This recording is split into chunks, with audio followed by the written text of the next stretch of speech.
माननीय सभासदों, माननीय सभापति जी,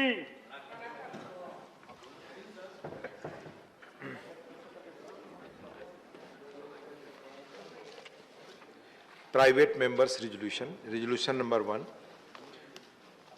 Sri Rakesh Sinha to move a resolution urging the government inter alia to establish research foundations at the state and district levels on the lines of the National Research Foundation to revive Indian knowledge traditions, to provide an opportunity to move to students of disciplines to carry out research in part-time mode and acquire diploma or degree for the work, to grant national recognition to traditions pertaining to art, literature, culture and festivals, and to form civilization culture cells with adequate financial assistance to group associated with such traditions and microcultures. Mr. Rakesh Sinha. Rakesh. उपसभापति महोदय, सबसे पहले मैं आपको धन्यवाद देना चाहता हूं कि एक ऐसे मुद्दे पर आज हम संवाद कर रहे हैं। मैं इसे बहस नहीं कहूंगा,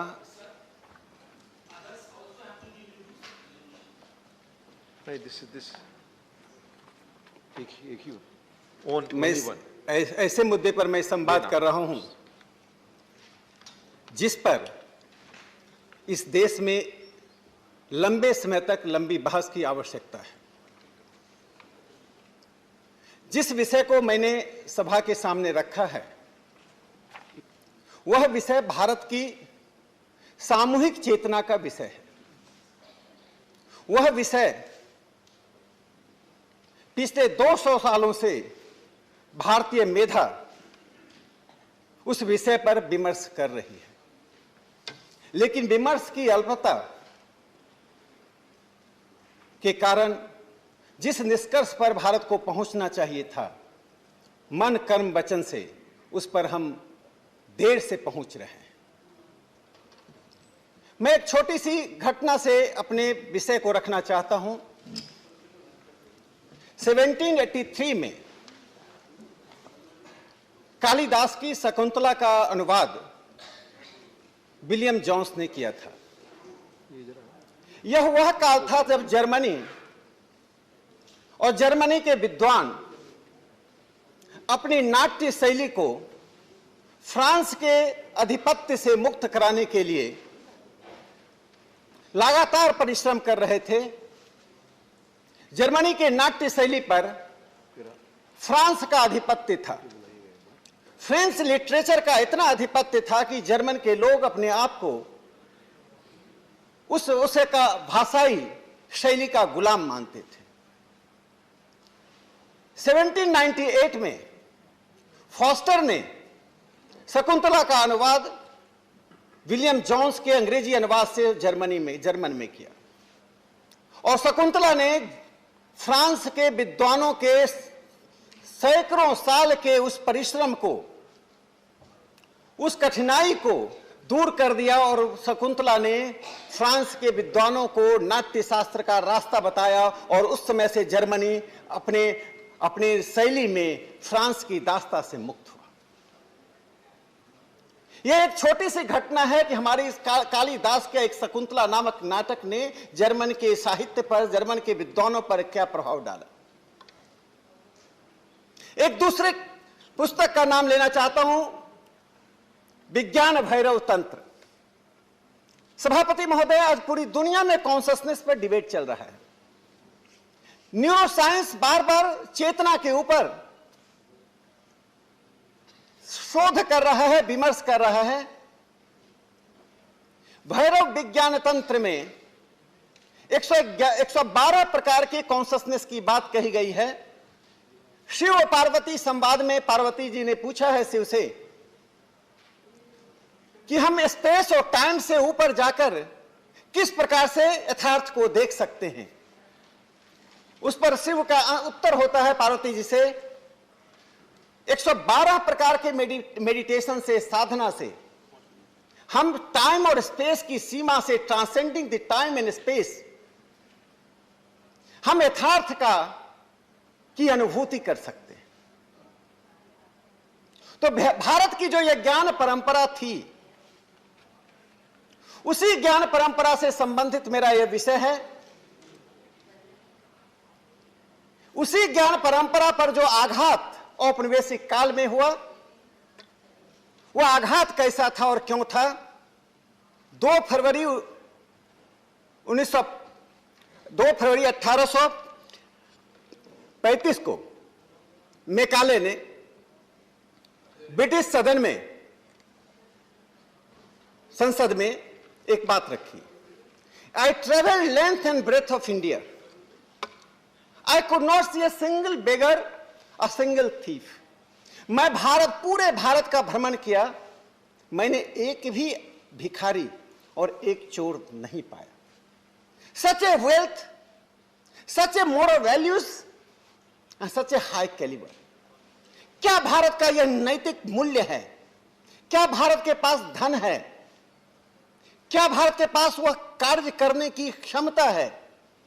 कहा कि अगर ऐसा ही रहा तो हम भारत को कभी जीत नहीं सकते। फिर उस ब्रिटिश संसद के सामने मैकाले ने कहा, यदि भारत पर आधिपत्य स्थापित करना है तो we have to attack the very bedrock of India. उसकी कमर पर चोट करना पड़ेगा। What is that bed rock?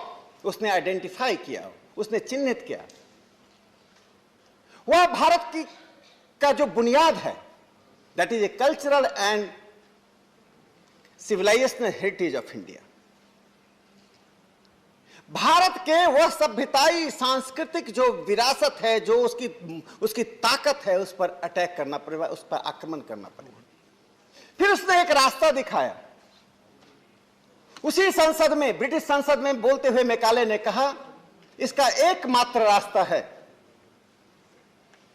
कि हम भारत की ओल्ड एंड एंशिएंट शिक्षा पद्धति को, भारत की प्राचीन शिक्षा पद्धति को हम अपनी शिक्षा पद्धति से विस्थापित कर दें।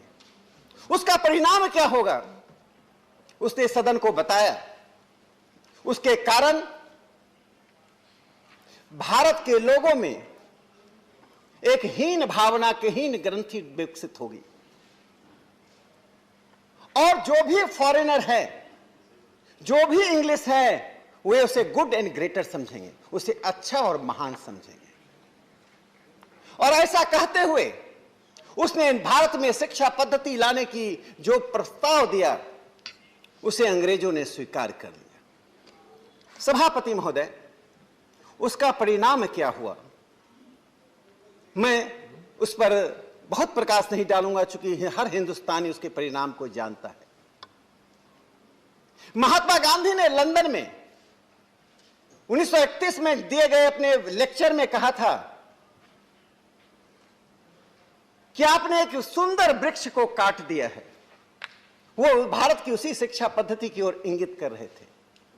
उसी वर्ष बंगाल के महान दार्शनिक प्रोफेसर केसी भट्टाचार्य ने आशुतोष मेमोरियल लेक्चर में कहा कि राजनीतिक दास्ता से तो मुक्ति का आंदोलन चल रहा है, लेकिन विचारों पर जो दास्ता है उससे मुक्ति का आंदोलन चलना चाहिए।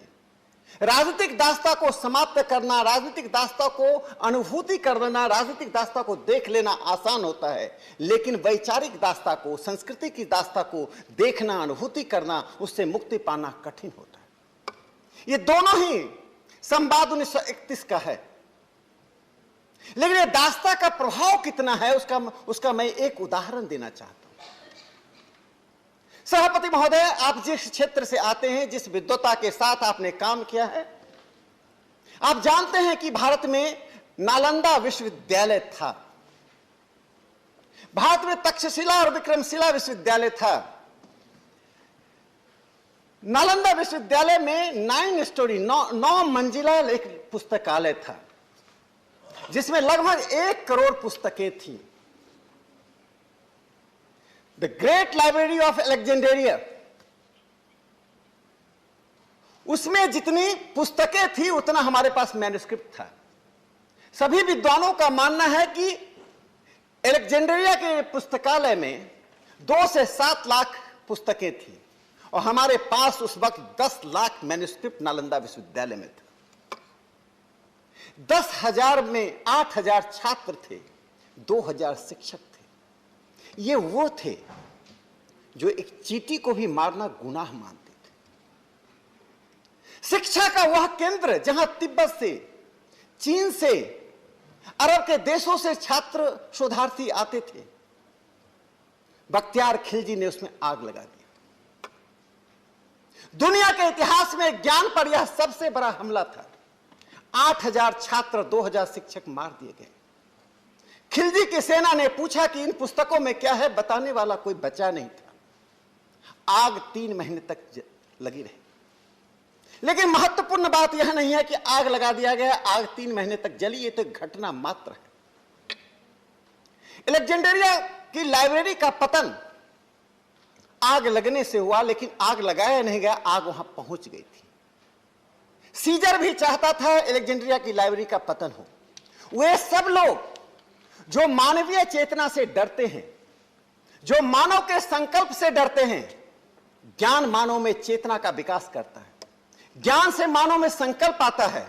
वही चेतना और ज्ञान ने तो दांडी नाम के साधु को, जो अर्धनग्न गंगा किनारे बैठते बैठे हुए उसने विश्व विजेता सिकंदर को चुनौती दे दिया कि मैं तुम्हें राजा नहीं मानता। वही ज्ञान की चेतना है जो अर्धनग्न गांधी को, जो आधे वस्त्र पहनकर जब ब्रिटेन गए तो उन्होंने कहा मैं इसी वेशभूषा में राजा या रानी से मिलूंगा। गंगाधर शास्त्री गांधी से पहले बनारस के वे विद्वान साधक थे। लॉर्ड कर्जन ने उन्हें बुलाया, उनके वेशभूषा के लिए अधिकारी आए, बोले यदि कर्जन को मिलना है तो मैं इसी वेशभूषा में जाऊंगा, मैं भारतीय हूं, मैं भारतीय बनकर जाऊंगा। कर्जन को मिलना है तो कर्जन जिस वेशभूषा मिले, मेरी कोई शर्त नहीं है, शर्त हमारी यही है कि मैं भारतीय बनकर मिलूंगा। ये भारत है, ये ज्ञान केंद्रित सभ्यता है। तो जो मैं कहना चाहता हूं, हम में से कोई भी जाकर गूगल सर्च करे, जिसकी 1 करोड़ पुस्तकें, 10,000 मैन्युस्क्रिप्ट, 8,000 विद्यार्थी, 2,000 शिक्षक मार दिए गए, जिस विश्वविद्यालय में दुनिया भर के लोग आते थे उस विश्वविद्यालय को जला दिया गया।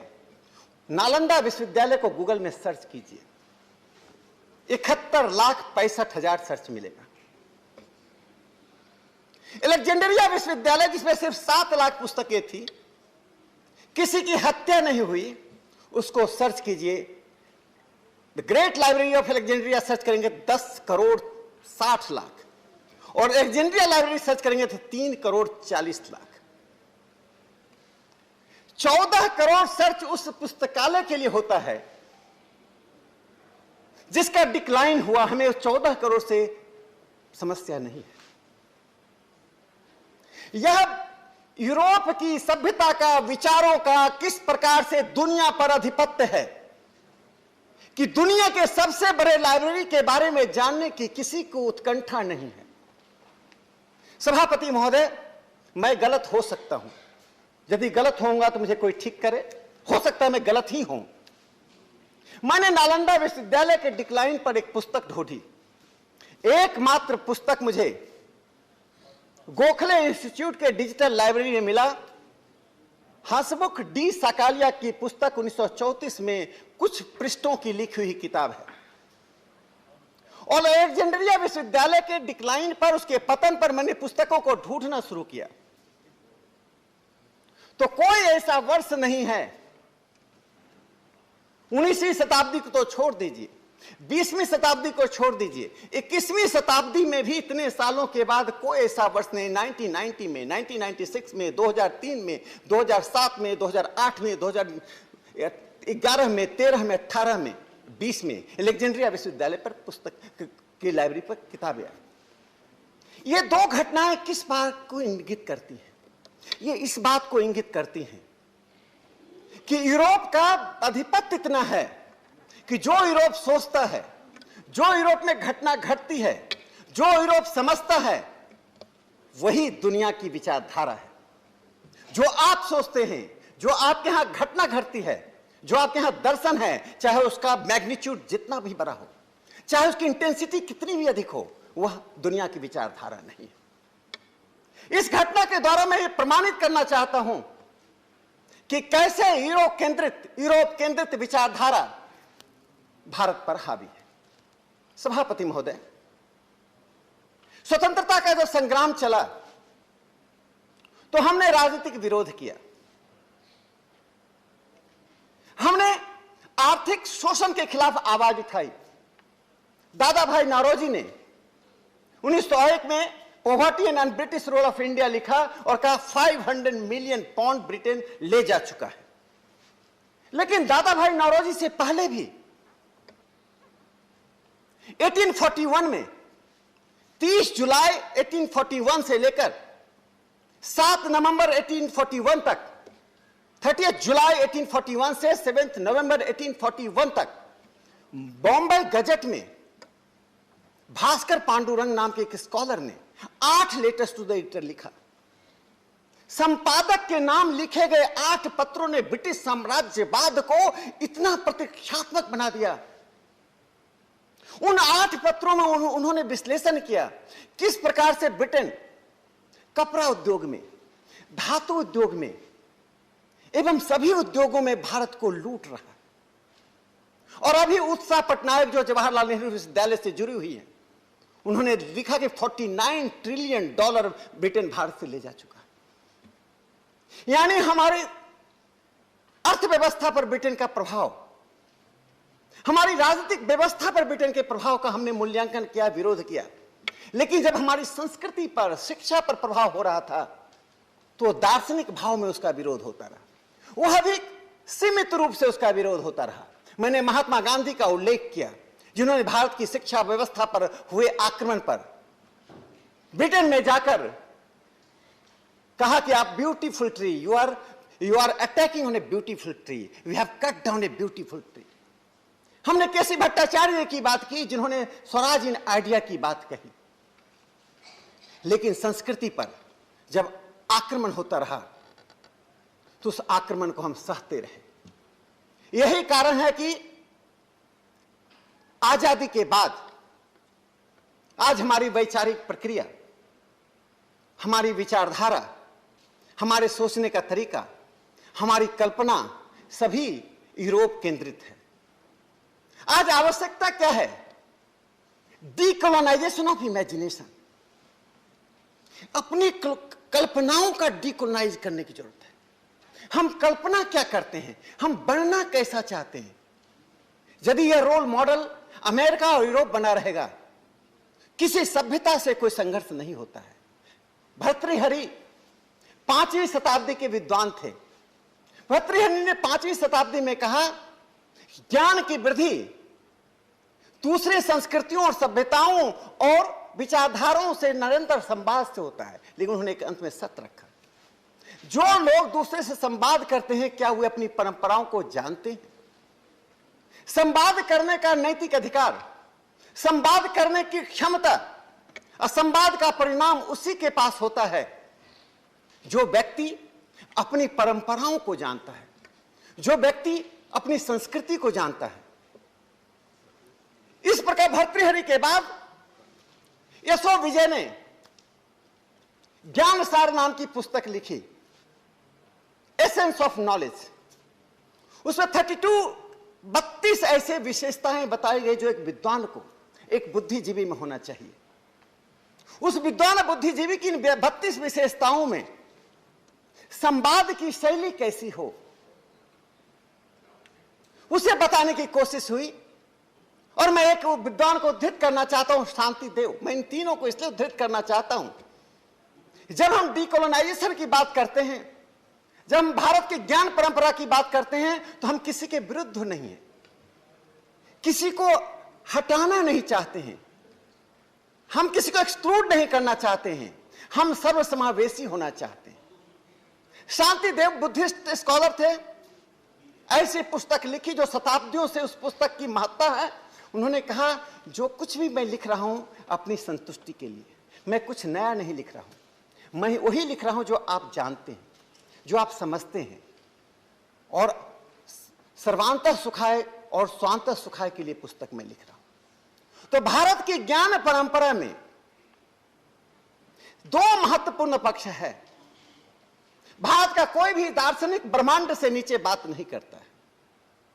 भूगोल की बात करेगा तो पृथ्वी की बात करेगा, चेतना की बात करेगा तो ब्रह्मांड की बात करेगा। दुनिया की सारी सभ्यताएं मानवीय चेतना पर टिकी रही।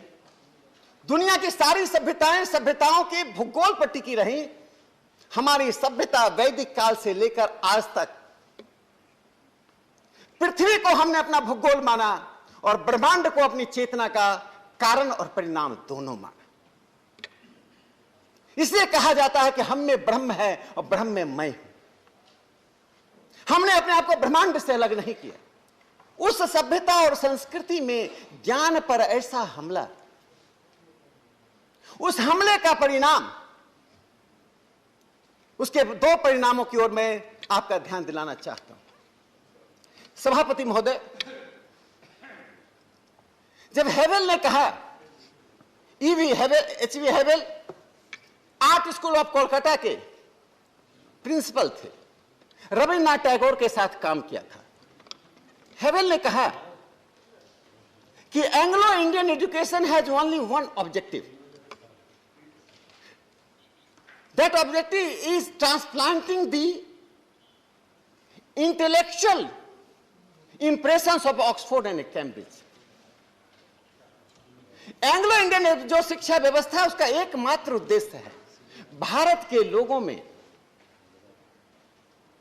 जो ऑक्सफोर्ड और कैम्ब्रिज में विमर्श चलता है, जो उनकी सोच है, जो उनकी दृष्टि है, उसी को छाप देना, भारतीयों को उसका कार्बन कॉपी बना देना, उसके अनुकूल सोचना, उसके अनुकूल व्यवहार करना, उसी को अपना आदर्श मानना। जब मैं बार बार विदेशियों को उद्धृत करता हूं तो मुझे लाला लाजपत राय का दुखी भारत में, अनहैप्पी इंडिया, आपको ध्यान होगा 1927 में कैथरीन मेयो ने भारत की आलोचना करते हुए यहां की महिलाओं की अवस्था, यहां के दलितों की अवस्था, यहां जाति व्यवस्था के परिणामों का जिक्र करते हुए, सुविधाओं की अभावग्रस्तता को उल्लेख करते हुए, मदर इंडिया में पुस्तक का नाम से तो लगता है जैसे कोई बहुत अच्छी पुस्तक हो, भारत की ऐसी आलोचना की, भारत की ऐसी तस्वीर प्रस्तुत की जिस पर गांधी जी ने कहा था, this is report of drain inspector. जो ड्रेन इंस्पेक्टर का रिपोर्ट है, I don't read this book. एक तरफ गांधी ने किताब को खारिज किया, दूसरी तरफ लाला लाजपत राय ने उसी किताब का प्रतिवाद करने के लिए अनहैप्पी इंडिया, दुखी भारत नाम की पुस्तक लिखी। उस पुस्तक में उन्होंने जो लिखा, और आज जब मैं हेवेल को कोट किया, आज जब मैंने मैकाले को कोट किया अपनी दुर्व्यवस्था के लिए भी और दुर्व्यवस्था से निकलने के लिए भी, जब विदेशियों को कोट किया, इस पर उन्होंने भी जब ऐसे लोगों को उद्धृत किया तो उन्होंने लिखा, nothing is more humiliating than have necessity to quote foreigners in defence.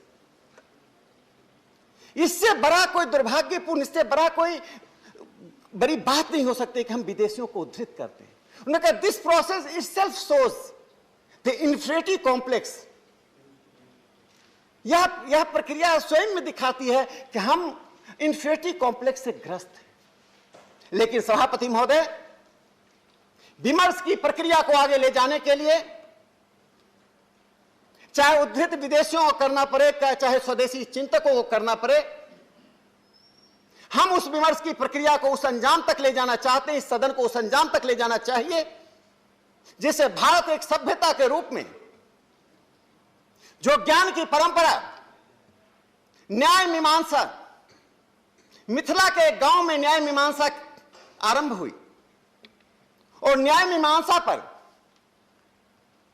जिस व्यक्ति ने पुस्तक लिखी, सारिस पाही गांव का नाम है मिथिला का, हाँ वही सरसापाही नाम है। मनोज झा जी उसी के आसपास से आते हैं। उस गांव के नाम का उल्लेख उसकी पुस्तक में नहीं है। न्याय मीमांसा जो इतनी महत्वपूर्ण दार्शनिक हस्तक्षेप रहा, पूरी सभ्यता में न्याय मीमांसा का हस्तक्षेप रहा, उसका उल्लेख तक नहीं है। नवद्वीप नादिया में बंगाल से जो मेरे मित्र आते हैं, उसे ऑक्सफोर्ड ऑफ इंडिया कहा जाता है। क्या ऑक्सफोर्ड नादिया का मुकाबला करता? उस नवाद्वीप का मुकाबला करने की ताकत एक नहीं 100 ऑक्सफोर्ड में नहीं था। दबाव, आधिपत्य, और जिसे टॉल्स्टॉय की पुस्तक का अनुवाद करते हुए अब हम क्या करें, इस पुस्तक का अनुवाद काका कालेकर ने किया, तो उस प्रस्तावना में लिखा, उस जो शब्द का प्रयोग किया, प्रतिष्ठित अकर्मण्य। दो तरह का कर्मण्य होते हैं, एक तो स्वभाव से अकर्मण्य होते हैं, एक ऐसे होते हैं जो प्रतिष्ठित होते हैं लेकिन अकर्मण्य होते हैं। हम बुद्धिजीवी जो दशकों से शताब्दियों से प्रतिष्ठित अकर्मण्य बनकर रहे, ऑक्सफोर्ड को कहना चाहिए था कि नादिया ऑफ ब्रिटेन। कालिदास के बारे में कहा जाए, शेक्सपियर को कहना चाहिए था कालिदास ऑफ ब्रिटेन, उसकी जगह कालिदास को कहा जाता है शेक्सपियर ऑफ इंडिया। तो मैं जो कहना चाहता हूं, गगनेंद्र नाथ ठाकुर, अगर नाम में कुछ गलती हो तो बताएंगे सरकार साहब, रविन्द्रनाथ टैगोर के परिवार से आते थे। उन्होंने मैकाले के पूरी परियोजना को एक कार्टून से दिखा दिया। उस कार्टून का नाम था विद्या कारखाना। हमारे दक्षिण के मित्र लुंगी की तरह धोती पहनकर आए, बिहार उत्तर प्रदेश के लोग धोती पहनकर आए, कोई पैजामा पहनकर आए, उस कारखाने में गए और उधर से पैंट कोट टाई पहनकर निकले। उस विद्या कारखाना ने बता दिया कि मैकाले ने इस देश की विद्या के स्रोत पर, उस देश में जहां ज्ञान की परिभाषा अलग है। जब मैं डिकोलोनाइजेशन की बात कर रहा हूं तो पहले मैं ज्ञान की परिभाषा स्पष्ट कर दूं कि पश्चिम ज्ञान को किस रूप में देखता है और भारत ज्ञान को किस रूप में देखता है। पश्चिम में knowledge is a power, knowledge को वेल्थ की तरह ताकत माना गया। नॉलेज से कैरियर बनता है, नॉलेज से आधिपत्य रहता है। इसीलिए नॉलेज के खिलाफ अभियान चलता रहा। बख्तियार खिलजी ने यहां जलाया, सीजर ने अलेक्जेंड्रिया में उसके पतन का कारण बना। लेकिन हमारे यहां नॉलेज को कहा जाता है purifier, not the power purifier. यह भर्तृहरि ने कहा इनर सेल्फ में नॉलेज आता है, तो हम भारत में ज्ञान को आंख से नहीं, मुंह से नहीं, कान से नहीं, मस्तिष्क से देते हैं। Eyes of mind. ज्ञान का उद्देश्य होता है मस्तिष्क में चक्षु का विकास करना, आंखों को विकसित कर देना। जब हम आंख बंद करके, मुंह बंद करके, कान बंद करके पूरी दुनिया को देख लेते हैं, वो ज्ञान होता है, जिसको शिव ने पार्वती से कहा 120 टाइप्स मेडिटेशन। तो ज्ञान के यह दो प्रकार जो पश्चिम और पूरब का है, उसे हम भारतीयों को समझना पड़ेगा। आगे मैं दूसरी बात का जिक्र करना चाहता हूं। भारत की परंपराओं में जब न्याय दर्शन और नव न्याय विकसित हुआ, हम सब जानते हैं कि जीरो के आविष्कार से लेके इनफाइनाइट का, रामानुजम पर जब फिल्म बना तब हमें पता चला the man who knew infinite. उसके पहले हमको ज्ञान नहीं था। मुनि कश्यप, चारवाक और सुश्रुत मेडिसिन के क्षेत्र में, मेडिकल चिकित्सा के क्षेत्र में जो उन्होंने दिया वह पूरी दुनिया ले गई। लेकिन मैं जिस बात को रेखांकित करना चाहता हूं, जो भारत की नई पीढ़ी को जानना और समझना चाहिए, जो गेमिंग में लगे हुए हैं, जो अन्य प्रकार से अपने आप को उलझाए हुए हैं। सभापति महोदय, हम सबने पंचतंत्र का नाम सुना होगा। यह पंचतंत्र क्या है? विष्णु शर्मा के द्वारा लिखा गया पंचतंत्र। लेकिन इसकी जो महत्वपूर्ण बात है, 50 भाषाओं में 200 प्रकार के पंचतंत्र प्रकाशित हो चुके हैं। 3/4 भाषाएं भारत की बाहर की हैं। 570 में, इस सदी में 570 में सभापति महोदय बहुत दशकों के बाद, सदियों के बाद हमने एडी और बीसी लिखना बंद किया, बिफोर क्राइस्ट आफ्टर डेथ लिखना बंद किया। अब कंटेम्पररी एरा लिखते हैं, बिफोर कंटेम्पररी एरा लिखते हैं। आगे जाकर यह भी बदलने की जरूरत है, कंटेम्पररी एरा कहां से शुरू होगा? जहां से तुम शुरू होते हो या जहां से दुनिया की वैज्ञानिकता शुरू होती है। हमें तुमसे संघर्ष नहीं है, इस पर हम संवाद करेंगे, लेकिन अभी आने वाले समय में यह भी संवाद, सभ्यता का जब संवाद शुरू होगा तो यूरोप को हम दस्तक देंगे कि कैलेंडर भी जो है वो वैज्ञानिकता किसमें है, नक्षत्रों में है, हमारे पंचांगों में है। मैं दरभंगा गया था और एक व्यक्ति को मैंने पंचांग बनाते हुए देखा, उसको आप रिलीजन से जोड़ते हैं। जैसे दर्शन के बारे में कहा गया है, Indian philosophy has long been persecuted as a religious activity. Bharat के दर्शन को एक सांप्रदायिक प्रक्रिया बताकर उसे एक्सक्लूड कर दिया गया दुनिया के दर्शन में। उसे पढ़ते भी थे, उसको इमिटेट भी करते थे, लेकिन अपने शब्दों में व्यक्त करके हमारे सामने प्रस्तुत करते थे। इसलिए कल्चर ऑफ मैथमेटिक्स भी चैलेंज में है। सभापति महोदय, जब हम वैदिक मैथमेटिक्स की बात करते हैं तो ऐसा लगता है कि हम सिर्फ वेद की बात कर रहे हैं। मैथमेटिक्स अपने आप में प्योर नहीं होता है। सीपी राजू नाम के व्यक्ति ने इस पर बहुत काम किया, अनेक लोग काम कर रहे हैं। मैथमेटिक्स एक कल्चर से पैदा लेता है और मैथमेटिक्स की धाराएं होती हैं, उसमें 90% तो वही होता है, लेकिन 10% स्थानीयता से प्रभाव होता है। कैलकुलस हमें पहले मालूम था, कैलकुलस उनके पास, न्यूटन से पहले कैलकुलस भारत में मालूम था। तो ज्योमेट्री हो, अरिथमेटिक हो कि अलजबरा हो, वो भारत में पहले से विद्यमान था। तो क्या ये सिर्फ जनरल नॉलेज की बातें हो जाएगी?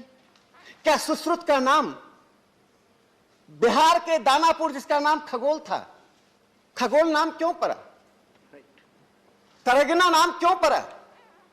2009 में जब नासा ने कहा कि खगोल में जाकर तरगना गांव से पूर्ण रूप से देखा जाता है सोलर एक्लिप्स को, तब हमने देखा कि खगोल आर्यभट्ट की नगरी है, जहां आर्यभट्ट का आज भी जन्मदिन मनाया जाता है।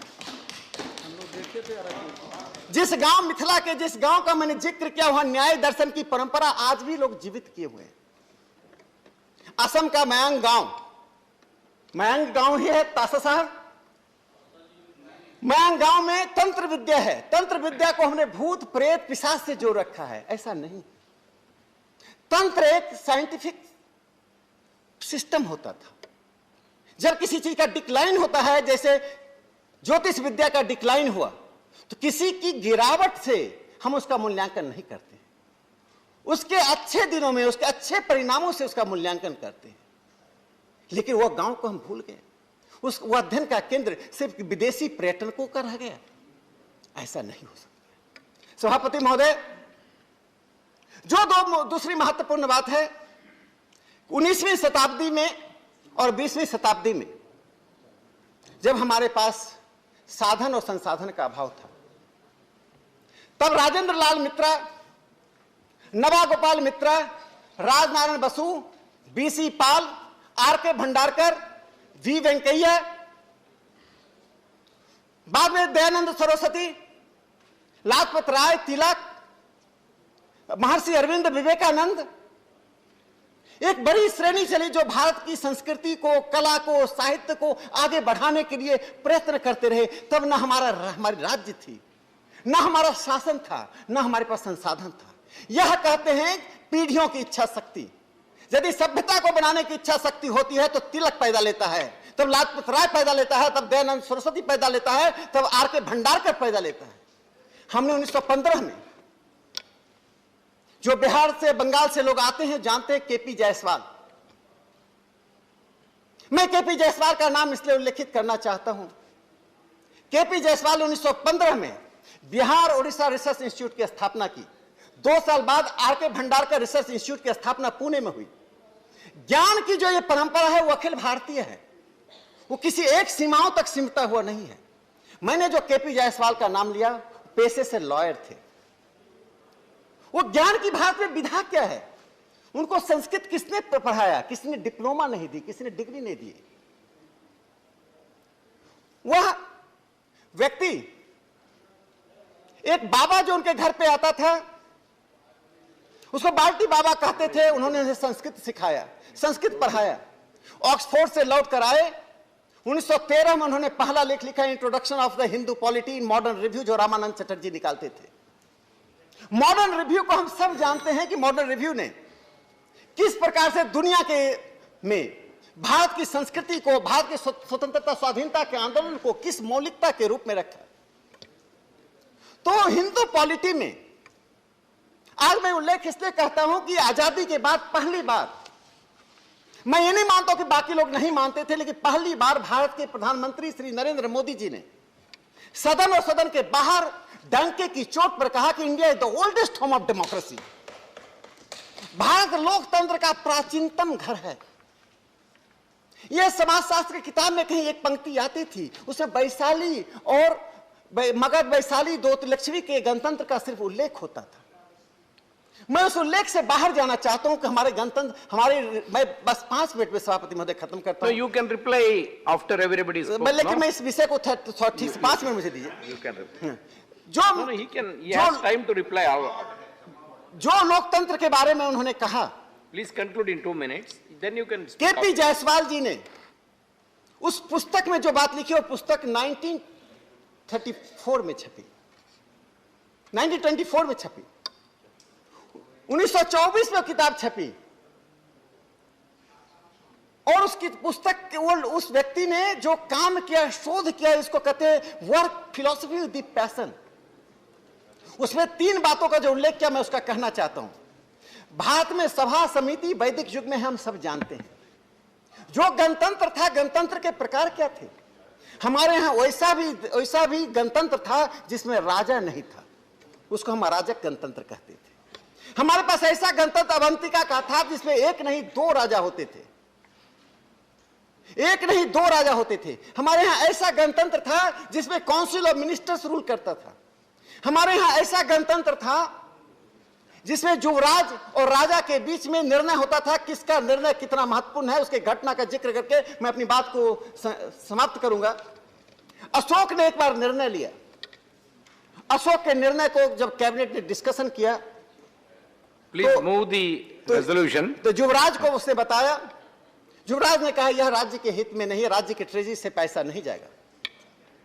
तो अशोक को जब कहा गया इस पर पुनर्विचार कीजिए, तो अशोक ने कहा था, I am sovereign of the half Apple, मैं आधे सेव का ही मालिक हूं, आधे क्षेत्र का ही मालिक हूं।